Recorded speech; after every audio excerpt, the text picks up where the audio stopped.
Konnichiwa. Let's see transportations in Japan today.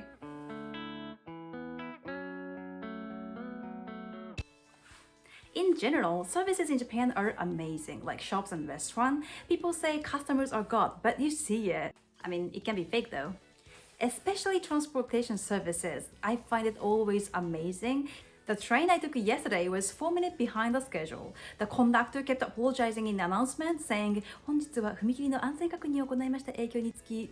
When it's delayed more than 5 minutes, we technically can get a proof, a piece of paper that we can submit to the school or a company that our late arrival is not our fault because it's kind of a big deal in Japan. Well, these things can be an operation, but I saw a genuine heart one day. Due to the heavy rain, the train services had stopped because it was dangerous. A station was full of people who were stuck, and one guy asked the staff member when the heck train will move again. Then the staff answered, unfortunately, we don't know yet, but no matter how late it will be, we will definitely run it again once it becomes safe enough.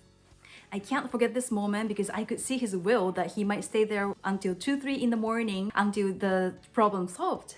I think infrastructure is something that least appreciated because people take it for granted. It's always smooth and punctual enough.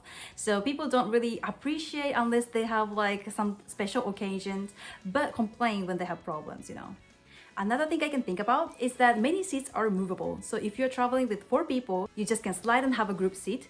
Moreover, at the last stop, staff or passengers will be asked to shift the seat so that many passengers can face front. I don't see this often in other countries, so I think it's unique. Regarding etiquette for public transportations, definitely keep quiet. Being on the phone will be annoyed as well as loud conversations, but few people will tell it by words. They will do it by eyes. Watch out.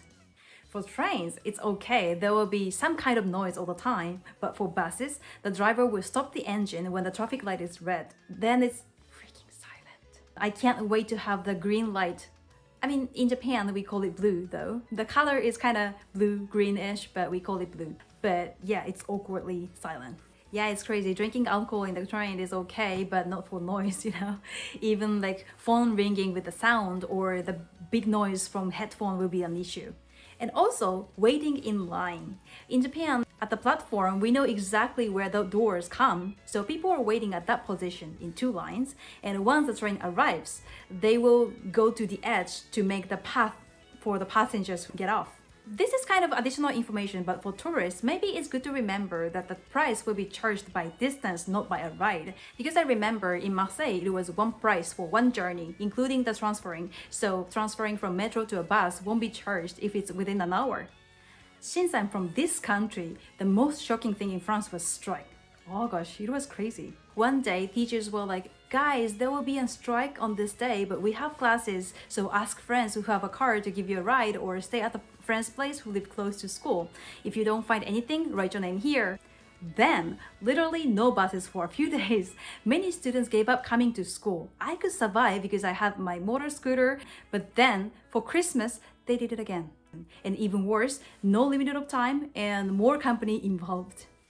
It was not a joke. Students who were planned to go back home for Christmas holiday got flight cancelled, TGV cancelled. It was chaos.